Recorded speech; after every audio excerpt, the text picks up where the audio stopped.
The bakers of Weber's Bread present your all-star Western Theater, recorded earlier for release at this time.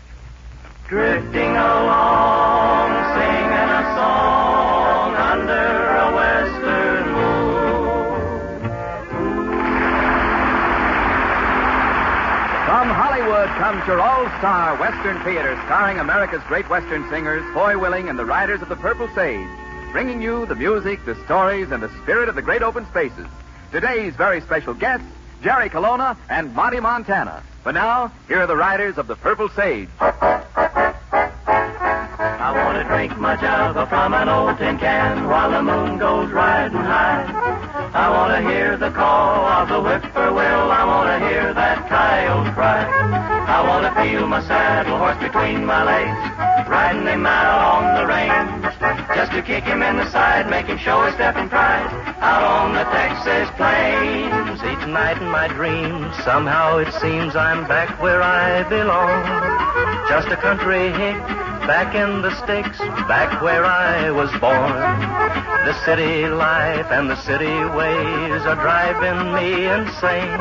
I want to be alone, I want to be back home, out on the Texas plains.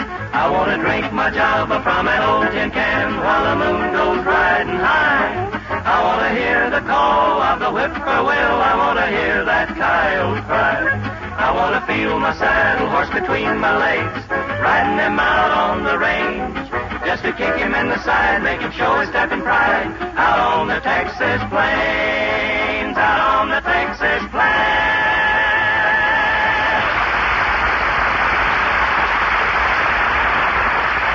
Hello there, friends. This is Foy Willing speaking for the Riders of the Purple Sage and saying welcome to your all-star Western Theater, where we have the privilege of bringing you our Western stories and songs. We feel especially privileged today because we have our good friends Jerry Colonna and Monty Montana with us. Colonna's starring in our story, and besides that, he has a song for you, too. But right now, the boys and I would like to sing for you our arrangement of No One to Cry To.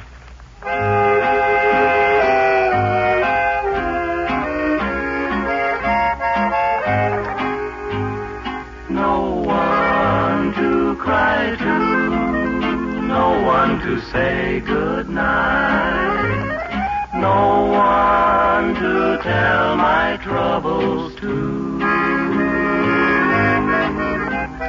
no one to sigh to, no one to hold me tight, no one to cheer me when I'm blue.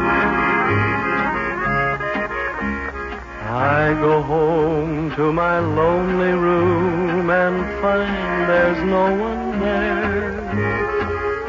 And each night I beg of you, please answer this one prayer, and give me someone to cry to, someone to say I do, someone to whisper I love you.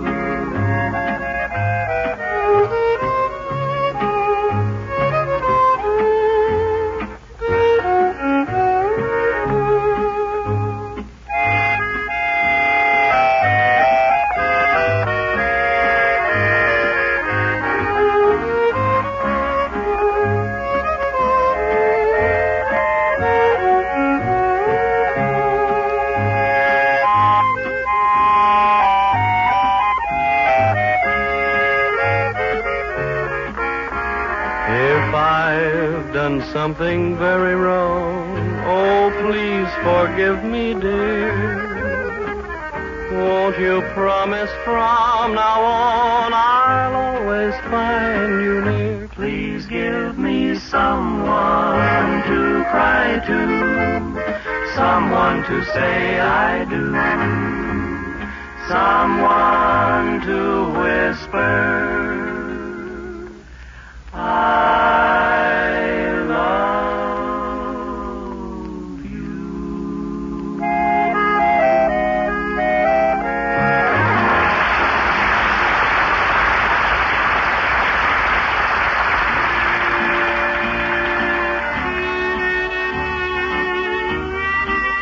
We've got a great show for you tonight. Good music, good laughs, and a good Western drama. We're sure the whole family will enjoy it. As you know, it's brought to you by the bakers of Weber's Bread. And that's another thing the whole family is sure to enjoy, good Weber's Bread. We'd like to think that every family listening in had Weber's Bread for dinner tonight. But perhaps some of you newcomers to Southern California haven't tried Weber's Bread yet. Well, if you haven't, won't you buy a loaf next time you visit your grocery store? You'll recognize Weber's Bread by the distinctive blue and white check gingham wrapper. We think you'll like it better than any bread you've ever tasted. Weber's Bread is always fresh, soft, and flavorsome. It's exceptionally good bread.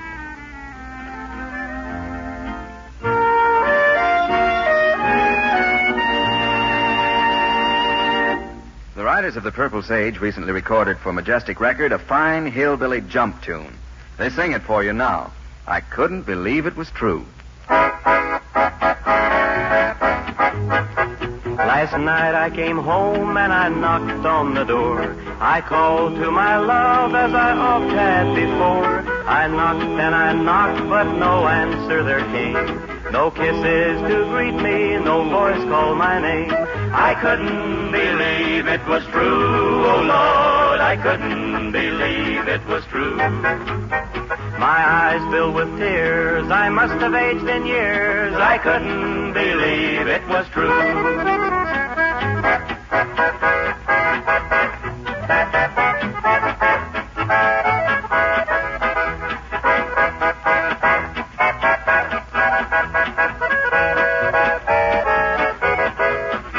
I let myself in and I walked to our bed. I found a note there and a message I read. The truth like a bolt on the blue then the dawn. My sweetheart had left me, my darling had gone. I couldn't believe it was true, oh Lord, I couldn't believe it was true, oh Lord. My eyes filled with tears, I must have aged in years. I couldn't believe it was true.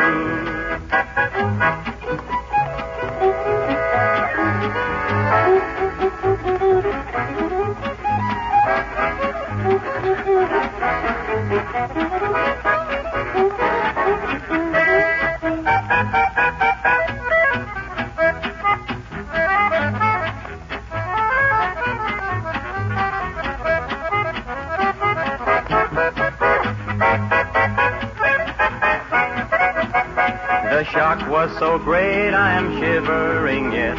I've tried to forgive, but I cannot forget. My heartbreak and loss is another man's gain. Her happiness always, I hope, will remain. I couldn't believe it was true, oh Lord, I couldn't believe it was true, Lord, Lord.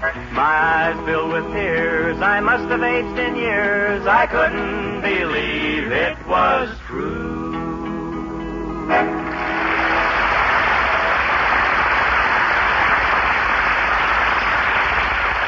And now our guests, Jerry Colonna and Monty Montana, join Foy Willing and the Riders of the Purple Sage to tell tonight's story. It's one they call Jerry and His Donkey Honky. In the West, a man often has to rely greatly on his beast of burden. For the core of life in the West is livestock. Each cowboy has his favorite horse, which he will assure you, with or without provocation, can ride faster and longer than any other horse, is more sure-footed, more intelligent, and more loyal.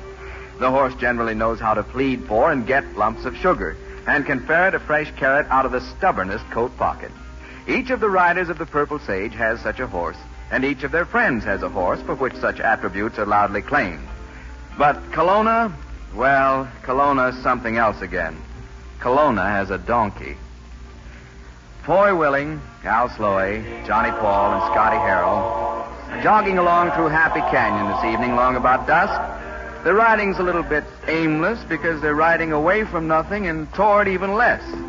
It's a slack time of year for itinerant cowboys, and there may be plenty of days ahead in which they move slowly toward the south, and at night sleep under the soft southern sky.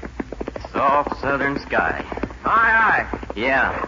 You guys remember a guy named Terrence O'Sullivan? I do, Foy. Sure. Me too. He was a cook on the Double W Ranch. Well, dignify him by calling him a cook if you want to, but He used to talk about the soft southern sky and the caressing breeze, such stuff as that. Yeah, he claimed he was descendant of Irish kings or something. He was descended, all right, but I don't know from what. He had an assistant. Yeah, I remember. Was Kelowna. that the guy that had the donkey? That's right, Scotty. He had a donkey that he thought the world and all of. Called him Honky. Sure did, Al. Honky of the donkey. That's the donkey that got on the Santa Fe tracks and stalled the chief for 2 hours. Yeah, wouldn't budge. Well, the engineer was so mad he practically bit his diesel in two. I remember According to the version I heard, he did. Well, how did Kelowna get Honky to move? He promised to call Honky Super Chief. Yeah, my. I wonder where Kelowna is now, anyway. They get a new type of wild animal in these canyons every year. Hold up, boys. Oh, boy. Oh. What do you think it is, boy? There's only one wild animal that yells like that. Kelowna! Was that Kelowna? It sure was Kelowna, or Honky. I don't know which. Kelowna! Right down here by the rippling stream, boys. Be right down. Oh, boy, what do you suppose Kelowna's doing away out here in this canyon with night coming on? You got me, Al. Maybe he came out here for a picnic and Honky got stubborn again. You reckon he got fired from his job? I don't know, but we'll soon find out. Well. Boy, Al, pal, Johnny, and Scotty. Hello there, Jerry. Howdy, Jerry. Good to see you, Jerry. Just call me Jerry. Kelowna, how in the world did you get out of here in this canyon so fast? 15 miles from the end of nowhere. Just came from nowhere fast, that's all. Be serious. Oh, I've been waiting for you, boys. Well, how did you know we were going to be riding through this canyon, Jerry? The grapevine. Who told you? The grapes. Kelowna, stop being silly. No, I can't. My heart is broken. Really? Temporarily. Well, what happened? Dismount, men, and hear my sad story. I guess I might as well camp here for the night as anywhere. Sure, I'm getting hungry anyway. Me too. Kelowna, why haven't you had your supper? No food. Well, my gosh, it's a good thing we happened along. Well, ain't it just? Well, Kelowna, what happened to you at the Double W? I was peremptorily dismissed. What does that mean? Fired. You were thrown off the place? Now, please, Foy, I have a sensitive nature. But why? I was born that way. I mean, why was you fired? Well, you see that handsome beast there tied to the tree? Honky? That's the same. Oiled soul that he is, regarding us with sad, half-lidded, sorrowful eyes.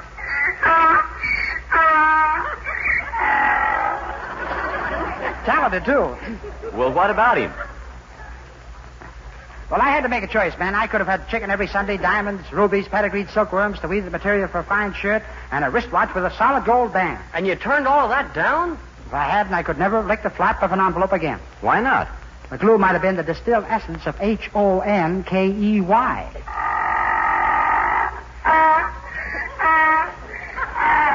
That's it. Tells you, chap knows every letter in the alphabet. Well, I want to hear this story, Kelowna. But let's get a little supper first.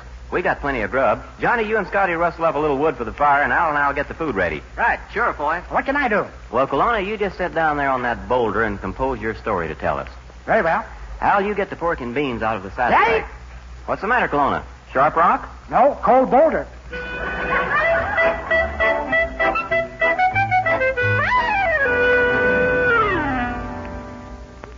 I feel better. Oh, me too. Yeah. Now, Kelowna, what was this big choice you had to make? Well, Foy, you remember Mrs. Hogan that owned the Double W? Sure. Well, she had a sister that lived back east somewhere. Great Neck. She certainly was. Oh, she lived in Great Neck, Long Island. Oh, What about her, Jerry? well, she had a lot of money. She did? Loaded, and she came out to the Double W to visit Mrs. Hogan. And? She got a good look at me. And after they revived her, well, what's the matter? It's the last thing I do, I'll stare you down, and I have the eyes to do it with. Al was only kidding you, Jerry. Or was I? I accept the apology. As I was saying, Mrs. Hogan's sister came out to visit at the Double W, and her name was Frida Prentice. She was a pretty fine-looking woman, if you like fine-looking women, and I rise to say... Yes, I plan to stay a couple of weeks, or maybe longer, Jerry. I'm not sure. I always make my plans completely flexible, so that if there's a reason to stay, I can stay. Mm-hmm. Clever of you. Do you think so? Oh, but of course, Miss Prentice. Why don't you call me Frida? Frida. I like the way you say that, Jerry. And I like the way you say that. Do you really? Oh, certainly puts goose pimples on my goose pimples. Oh, but how wonderful. had no idea I affected you that way. I didn't either. Maybe it's this block of ice I'm sitting on, huh? But, when you brought me out here to the ice house to show me where all the provisions are kept, I didn't really think we'd stay in here to have a chat. Perhaps we'd better go. Very well, but first I want to ask you a question. Oh, you do? Yes, Frida. What? What is it, Jerry? Well, I hardly know how to say this. Go on. Yes? Would you mind carrying this leg of lamb into the kitchen?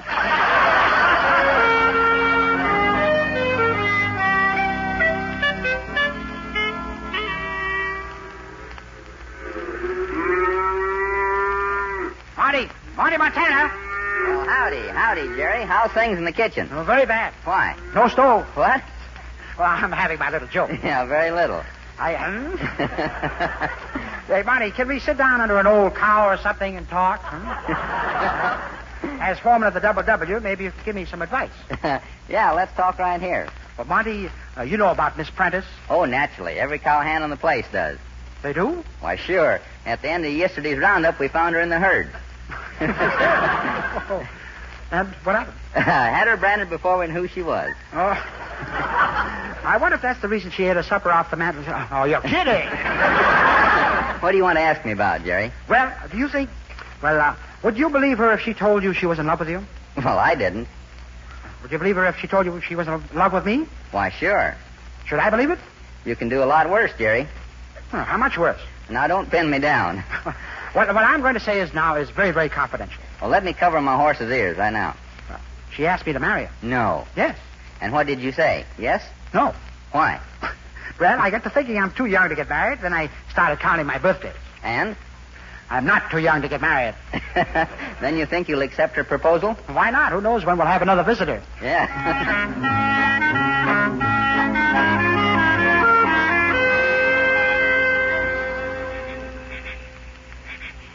Jerry?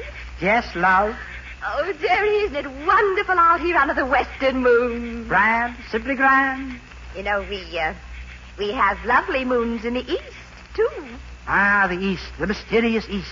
No, I'm talking about Long Island. Land of the lotus blossom and the slow-eyed girl. Jerry. And the fast-eyed men.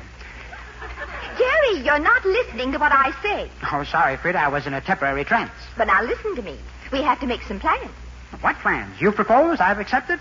We're going to get married tomorrow in Mrs. Hogan's living room. Yes, I know, dear, but then what? Oh, silly girl, the three of us are going to your house in the east, the mysterious east. Jerry. The land of the lotus blossom. Jerry. The best trance I ever had. Jerry, what do you mean, the three of us?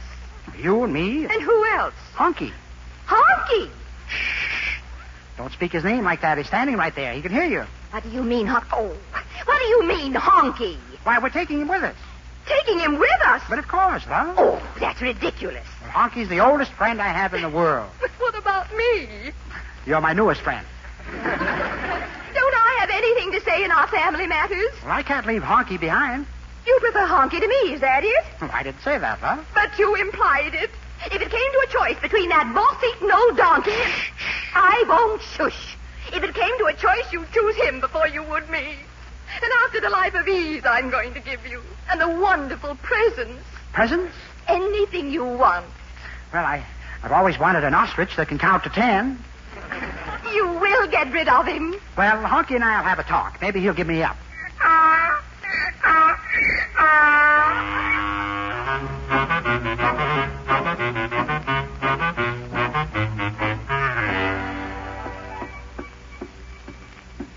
Terence. Yes, Miss Prentice? Terence, where's Jerry? Well, I thought he'd be saying I do to the preacher by this time. Look at the pretty wedding cake I made, huh? Well, I'm not sure we'll need it. But I've worked so hard on it. Oh, I've never been so humiliated in my life.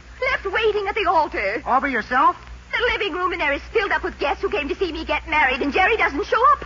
When did you see him last? Well, I saw him last riding down the road on Honky. On Honky? He was going over to Jed Smithers to borrow a tailcoat to marry you in. Which way is Smithers? Next ranch to the north. You'll probably meet him on the road. I'd better.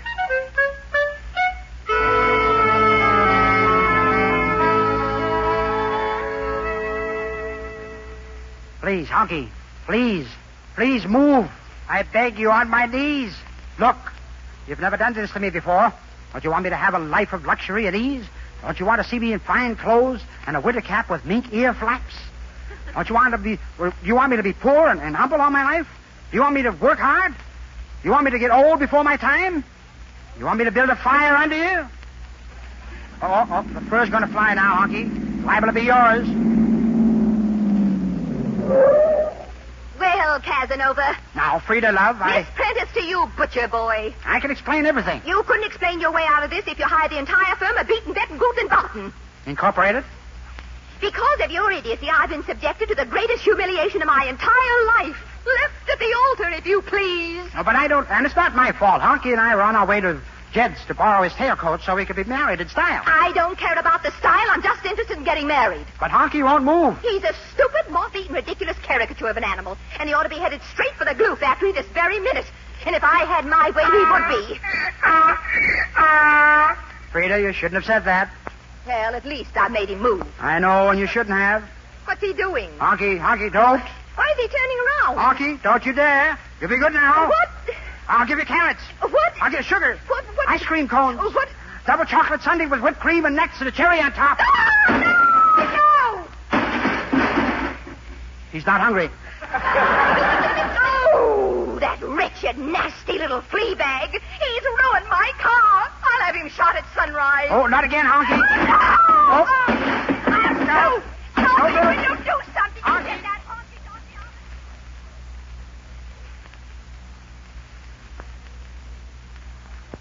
That's the way it happened, boys. By the time Honky got through with her car, there wasn't much choice to be made. He and I were out. I suppose Mrs. Hogan fired you, Jerry. Peremptorily. Well, you can't tell, Colonel. You may be better off this way. Sure. No danger to try to separate a man from his friend. Of course not. Well, Honky's a naughty boy, but I love him. Just a little bit pokey, but friendly and folksy, my honky little donkey and me. We don't mind the weather just as long as we're together. We're as happy as we can be. He looks like he's napping, but his ears are a-flapping as we travel along the trail. He handles the rhythm to each tune that I give him with his feet and the end of his tail. All day long he picks him up and lays him down so neat. We don't have to hurry and we don't have to worry as long as the sunset we beat. With his pitter and his patter, not a thing's gonna matter to my pokey little, mopey little, honky little donkey and me. You know, Jerry, while you were singing about that little critter, I was sitting here watching him. He has a real smart glint in his eye. Oh, very intelligent. You reckon he really did understand all those things she said about him? Well, speak up, Honky, did you?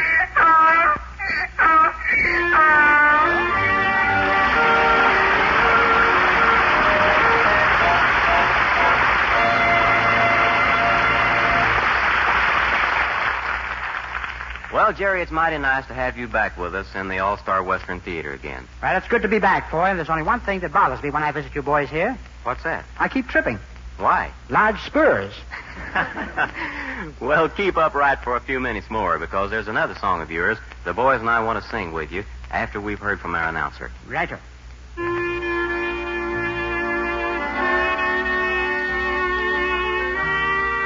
Whenever some cowboy would start to brag about his pet horse, there was almost sure to be an old prospector around to tell about his favorite burro, the one that crossed the desert on a teaspoon of water and a mouthful of cactus.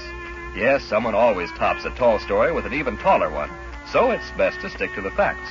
Like the fact that Weber's is good bread, always light as a feather and tender fresh, always evenly baked and appetizing to see. Weber's bread adds flavor to the morning eggs, adds relish to a midnight snack.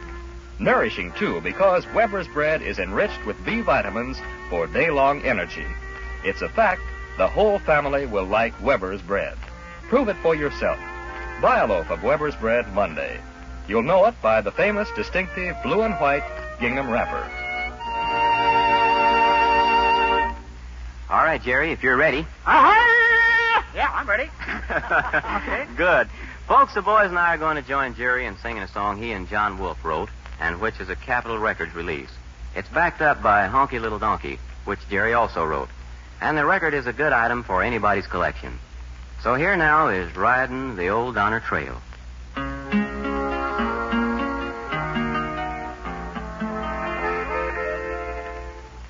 Seekers of gold and lovers of old followed an old mountain trail.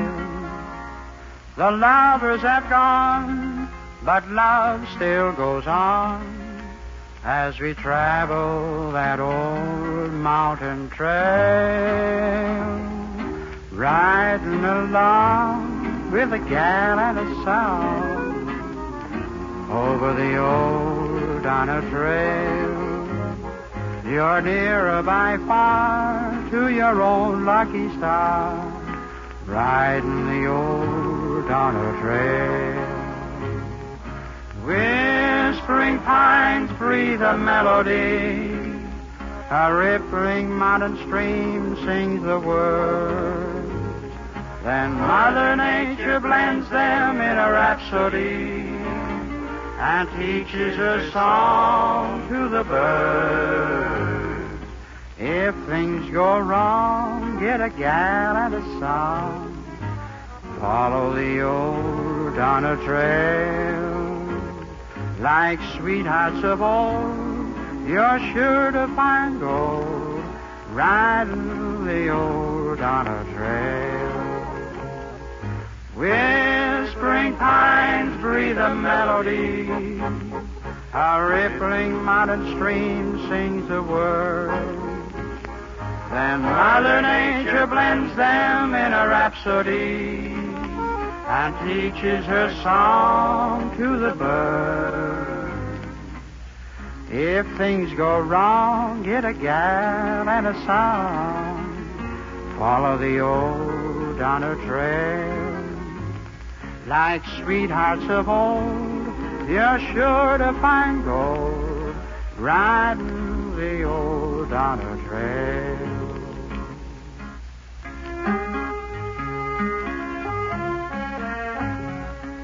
Riding the old Donner Trail.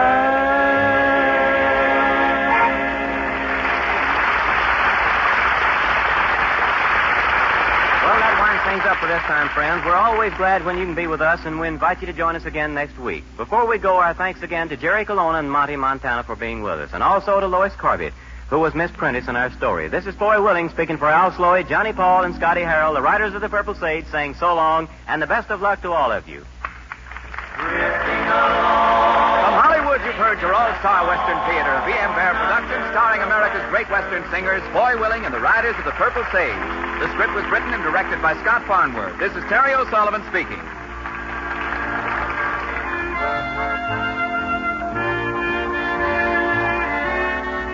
The All-Star Western Theater came to you by transcription. Listen again next week at this same time for your All-Star Western Theater, which came to you from Columbia Square. This is KNX in Los Angeles.